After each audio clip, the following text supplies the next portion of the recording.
Hello, QuakeCon! I'm Jess Folsom, Senior Community Manager for The Elder Scrolls Online. I'm Gina Bruno, Community Manager for The Elder Scrolls Online. We are so happy to be here for another QuakeCon, even if we can't be with you in person. We're also happy to be here with our friends Matt Firor, Studio Director for ZeniMax Online Studios, and Rich Lambert, Creative Director for The Elder Scrolls Online. Hey guys! Hello, hello. Hey, it's great to be back at QuakeCon. All right, so we've got a packed panel for you all today. We're going to update you on where ESO is at right now. We're going to share the latest news on this year's Gates of Oblivion adventure, Reveal a brand new trailer, and share a lot of details on some upcoming partnerships, sales, and a free play event. Before we get too deep, though, let's play a fun game. I want you both to describe, in 10 words or less, to newcomers, what ESO is. Most welcoming fantasy virtual world community. I think that was Wow. 6. Yeah, That's nice. gonna be way better than mine. Mine's gonna be play the way you want. To your point, there really is so many different things that you can do that you can play any way that you want. Not to sound cliche, but it is true. You can't really mess a character up. You can always change it up any way you want. You're not locked into a specific role. You can use different abilities. You can play with anybody. You can explore any way you want. You're never behind. So as a brand new player coming in, I get asked this question a lot. Is it too late to start ESO? You're All the 7 time. years old now at this Yeah. point. Jump in, start playing. You can play with anybody. And as somebody who has a very difficult time making decisions, I find it very refreshing to be able to just redo things if you need to respec, try some different weapons, try a different class. There really are just a bunch of different ways that you can play and try out the game. Yeah, there's almost no decisions that you can't back out of later and change. So, Thank goodness. and we did that on purpose. We want it to be a fun game for people to get into and not be intimidating. And we don't really have levels in the traditional sense that other games of this type have levels, which means you never have to catch up. So even though the game's been out for 7 years, you don't have to worry about catching up to everyone else. You can just jump in, create a new character, and play with those players that have been around forever, and it's fun. And it's really the only game of its type that does that. Exactly. It's always the best time to start the game. It really is. We don't need to have fast leveling promotions or anything like that. You can really just jump in and play. So we've actually recently surpassed 19 million players, which is a pretty incredible number. And our community is continuing to grow year after year. How do you feel like the game has evolved with the community and vice versa? Wow. Well, I think, in the early days after we first launched, we went on a years-long changing the game based on a player and community feedback. So, and I think that process made us really understand how important community is to the game. And we always knew that it was, but it's important to us, and everyone watching this is super important to us, because this is how we determine what the game is, what kind of features we put in. We have our own plans ourselves, but those are very much based on what we hear out in the community, out on social media, and talking to players one-on-one when the world returns to normal and we can do that. But so very, very important to us.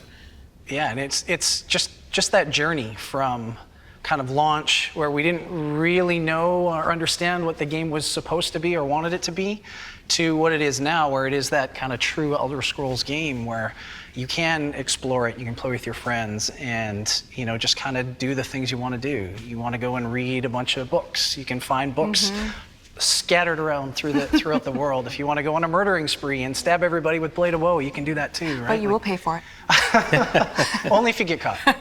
Well, and I That's true. think, you were talking about how you can go anywhere. We're not gated by level. The one Tamriel update that happened, it was maybe a 2016. year after launch, maybe? 2016, 2016. A lot of that was based on community feedback that they wanted to be able to go to these areas. Yeah. Yeah, and it was, we knew that we had made so many changes to the game for the positive that lots of new players were going to want to come in, and then how could they play with the people that had already been playing for 2 years? And that was the solution we came up with. And we just announced over 19 million players, and it's pretty easy math. We add millions of players a year to the game, and it's because it's very forgiving and very fun for people just to drop in and play if they haven't before. So Gina and I have been a part of the ESO community for a long time now. I can't even count the years. It was before launch. We need 2 hands at least. I know. We know exactly how amazing these players are and all the different ways in which they play, but you're a part of the community too. You guys both play, so tell us a little bit about how you both play the game. Well, I'm very much kind of the power gamer. I love collecting all the items, making builds, messing around. I love the solo arenas. If I had to pick kind of one thing in ESO, it's the solo arenas. I love that. I love chasing leaderboard times. You're good at them too. I've seen you play. And trying to, find ways to get better at that and improve on that. So that's my thing. I also really like just running dungeons in the community. I do a lot of just click random veteran and see what I get dungeons. And there's a reason why Rich streams the hard content and I don't. But it's not that I don't play the game a lot, which I do. I mean, many hours. I mean, Rich and I both, I think, have played most of the content through at least 2 times before it even gets to the live servers. So, it's a lot of time. But I love more the solo. Just exploration, storytelling. I love that part of the game. I also love housing. I mostly play solo, although I do co-op dungeons, and I PvP. So those are, and obviously you can't solo PvP very well in ESO. So I join pickup groups and I jump out with my Nightblade and stab a few people. And Matt's a ganker. So we've seen the community evolve in a lot of different ways, and we've talked about, how you both play. But what are some of the ways that you found other people play ESO, maybe both within the studio and in the community? There's a huge range of people in kind of what they do. We have a really good housing community internally. Oh, yeah. Oh, they are so passionate. They're super passionate. So creative. We have people that just, play like Matt does and do the soloing and explore and go through every piece of content. I like that too. I like doing the dungeon stuff a little bit more, but it is very interesting to go from the internal servers where you've played through everything, ad nauseum, and you hear RoboVO. And then you get the real voiceover work with real actors on live, and it just completely changes the tone and the feel and the setting of everything. It's funny because you do have, I feel like, 2 different ends. You can be really hardcore, do the end game trials. You can do a lot of PvP, battlegrounds, but then there's also the other end of the spectrum where you can go fishing and just kind of kick back and chill. And it's whatever you enjoy or housing, whatever you need that day. Housing's pretty hardcore. That community is pretty hardcore. Yeah, if you look at the content that we release every year, we identify groups of people and how they play the game. So we always do some story content, we always do some co-op dungeons, we usually do a trial or a solo arena, right? And those are acknowledging that different people play ESO differently. I've been known to say many times that if you ask 5 ESO players to describe the game they're playing, they'll give you 5 different answers, and they're all right. It's there's no wrong way to play. You can, if you just want to play it like you did Oblivion or Skyrim, you can just log in and play solo and not worry about any of the multi-user stuff. That's fine. If you want to do co-op dungeons and go on loot chase and like Rich does and to get all the good gear, you can do that too. You can just craft stuff for your guild. You can you can decorate houses. All of that is valid. You can fish. Yep. Like I think the second hardest achievement in the game is a fishing achievement. I got that one. Nice. I do not have that. Well, you have to do it 3 times on 3 different platforms. Oh my goodness. Yeah, and I love that we've got developers at the studio that cater to every type of play style. And my personal favorite is the world builders who take the time to create all these little scenes with no words at all, just building a little scene out in the world for the players who do take the time to go off the beaten path and find them. Yeah, my favorite one of those is a skeleton sitting up against the wall and has an apple on top of its head and an arrow right through the middle of the skull. So obviously a game that went very wrong. That's my favorite. There's some extremely poignant ones as well. Yes. Like there is a scene of a dog sitting next to a grave. I was just thinking of that one. That every time I see it, heart just out. melts you. Every time you see it. We see it pop up on the forums or Reddit every few months. You know, a new player stumbles across that, and every time everyone's like, "Oh, that one." Sauce, why you do this? There's many different ways to tell great stories in a game like this, and you know we have players that just like to kick back and experience the stories. So there's a lot of exploration out there if you go around and explore the zones. Yeah. So we've actually got a few other friends here that are going to share their favorite ways to play ESO. What do I love to do in Elder Scrolls Online? You know, I gotta say, from a very early time playing right up until now, I think my favorite thing to do still is to just explore. The story is pretty much never ending because you can make it last as long as you want. This game has excellent world building and progression, as well as lore and quests that really help you immerse yourself into the game. I have played this game for about 6 years, and I still feel like on my main character, I have not completed everything. When I'm playing The Elder Scrolls Online, I find myself gravitating towards grouped content these days. I love any excuse to get my guild, the Insanity Party, into the group with me. Along the way, I made a couple of friends, and so we wandered into a dungeon together, and that would change the way I play Elder Scrolls forever. Dungeons were my new favorite thing, and they still are today.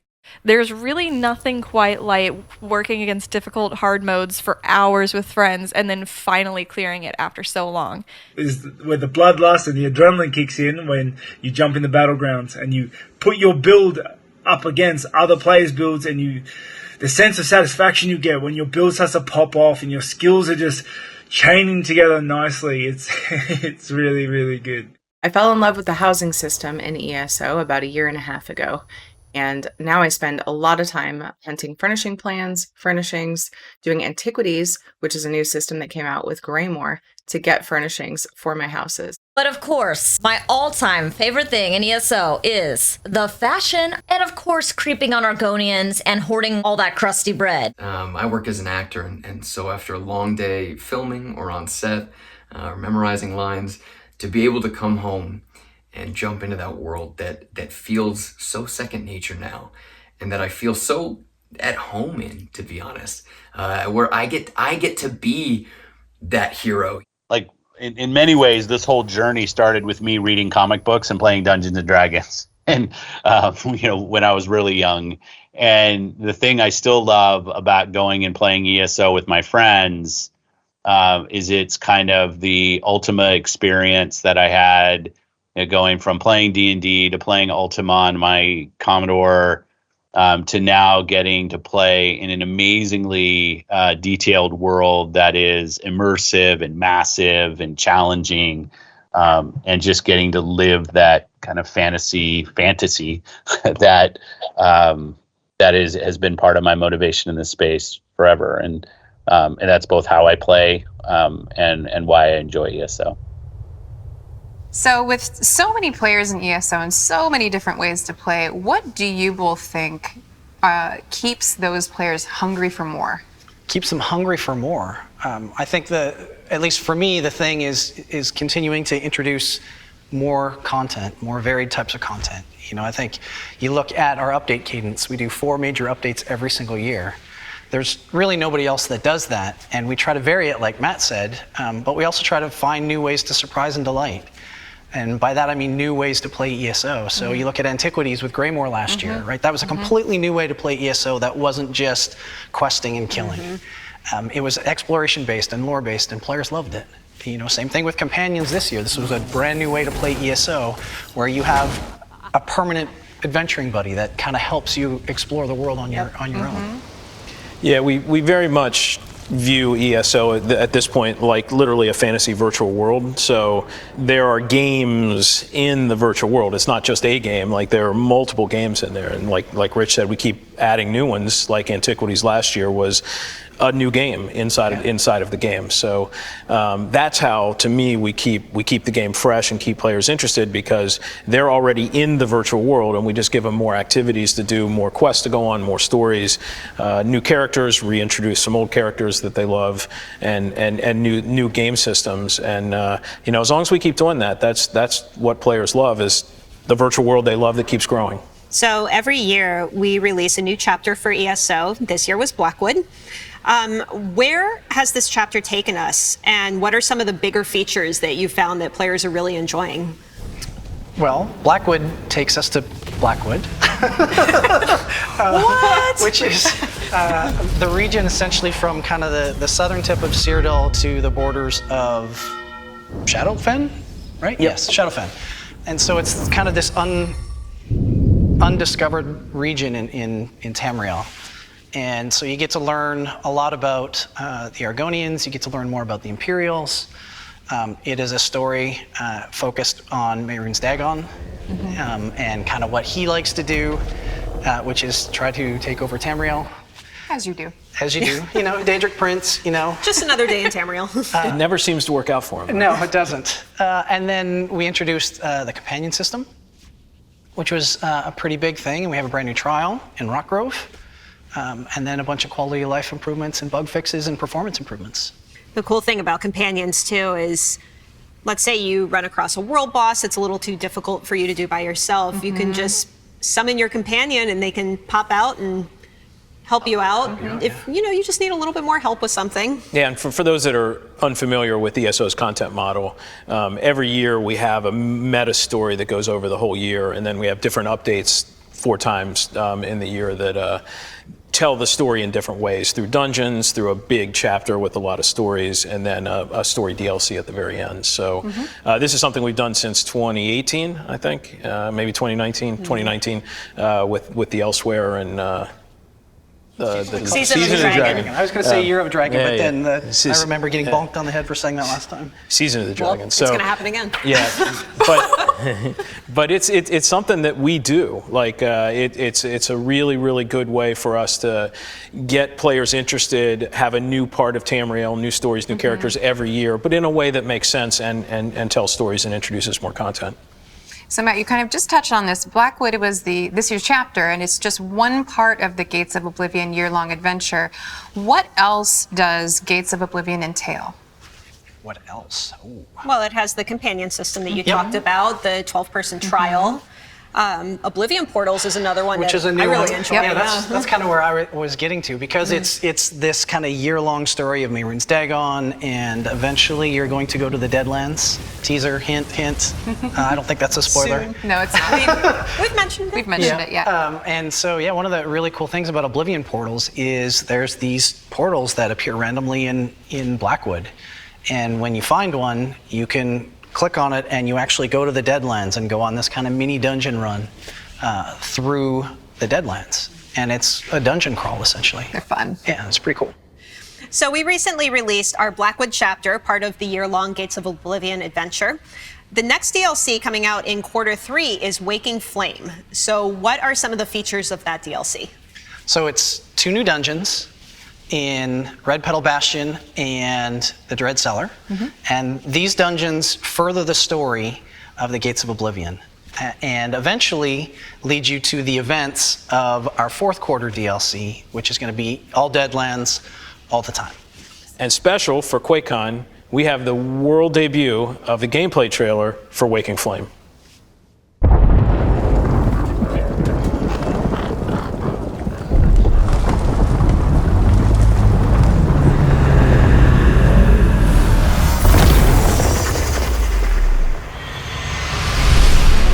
These damn acolytes, followers of Mehrunes Dagon. They never stop.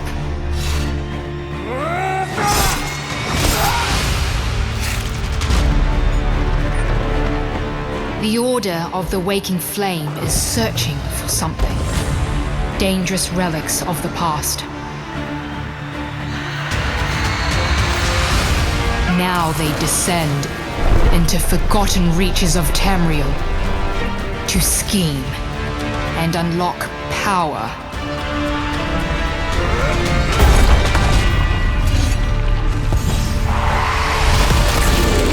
And my home, in the dark reaches of Oblivion, is under threat from the Prince of Destruction.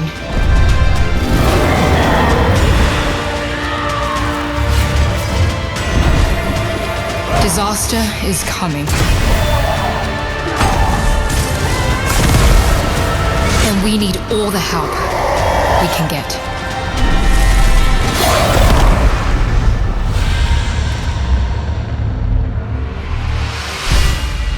So the Gates of Oblivion and the Blackwood chapter are sort of the latest in the ever-growing ESO saga. What are some of your favorite locations from other test games that we've been able to revisit in ESO? I kind of have two answers to that. The first one is Stormhaven, which I like only because we returned to it about 58 times during the development of the game.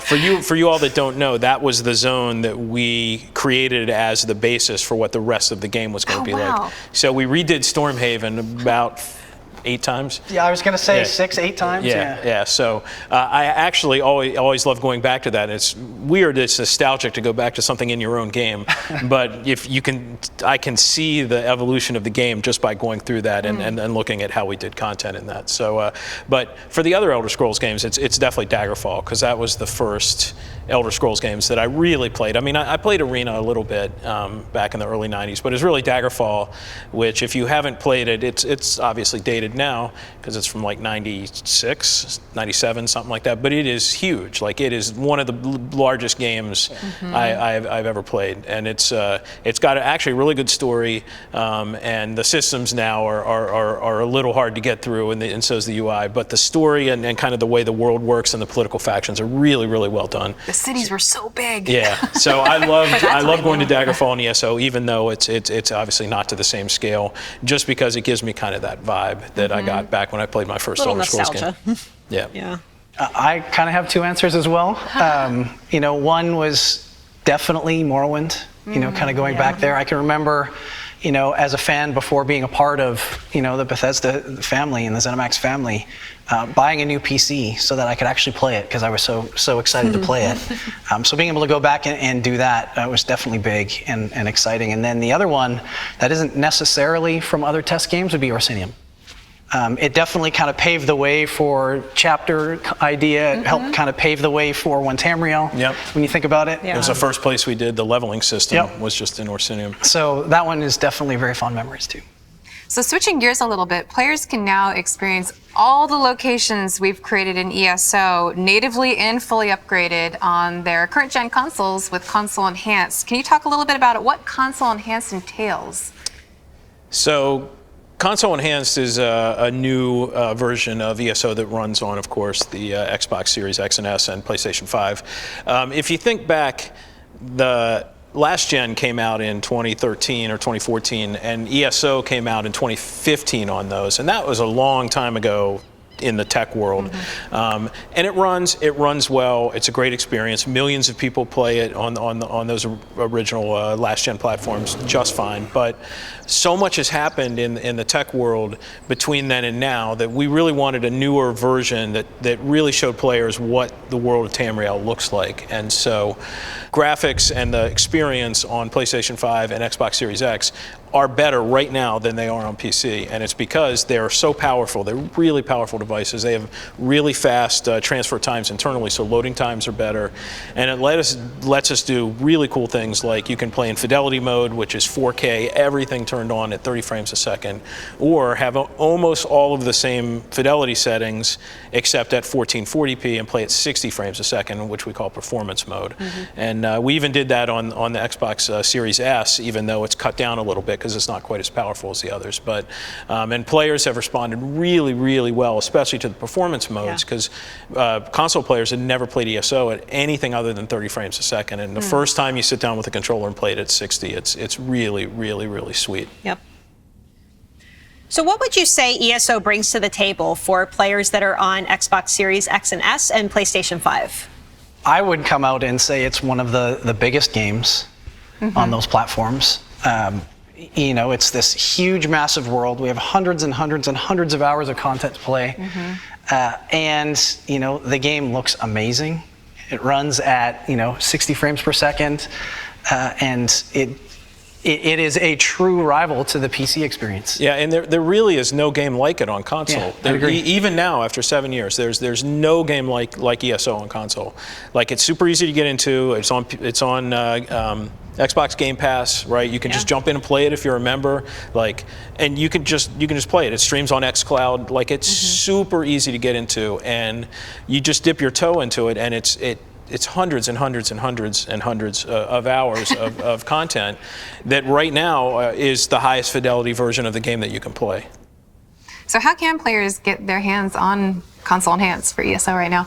If you're on Xbox, it does it automatically. You just it automatically upgrades to it. On PlayStation, you have to go into the panel, the ESO section, and then choose upgrade from there.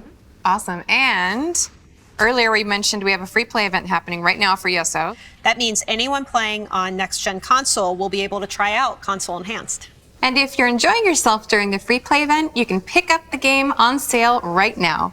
You can dip your toes into ESO with the base game, or immerse yourself into the Gates of Oblivion year-long adventure with all previous year's chapter content when you pick up Blackwood. There's multiple routes you can take. Now you can see why this is the best time to play ESO. Thank you so much for joining us, Matt and Rich. Before we go, we'd like to tell you about a couple of very awesome things still in store for ESO players this year. There's tons of in-game excitement, but there are also a few things happening outside of the game starting tonight. In just a few hours, our friends over at Critical Role will be premiering their second Gates of Oblivion one-shot. If you missed out on the first one, you can watch it on demand on the official Critical Role Twitch and YouTube channels. But tonight, join the Critical Role cast as they return to their tavern in Grotwood and continue their adventure and encounters with a Daedric threat. Tune in at 10 p.m. Eastern tonight on twitch.tv/Critical Role. Next, we've got a very special surprise, and it's certainly music to our ears. We're excited to share that we are working with the heavy metal band Trivium on some awesome upcoming projects. We'll be streaming together, sharing limited time merch, encouraging your creative side with some new contests, and giving away a guitar totally worthy of the Daedric Prince himself. Even more exciting, they'll be premiering their latest single later this year, and you're going to get the first chance to hear it. Find out how after this quick message from Trivium's guitarist and lead vocalist, Matt Heafy.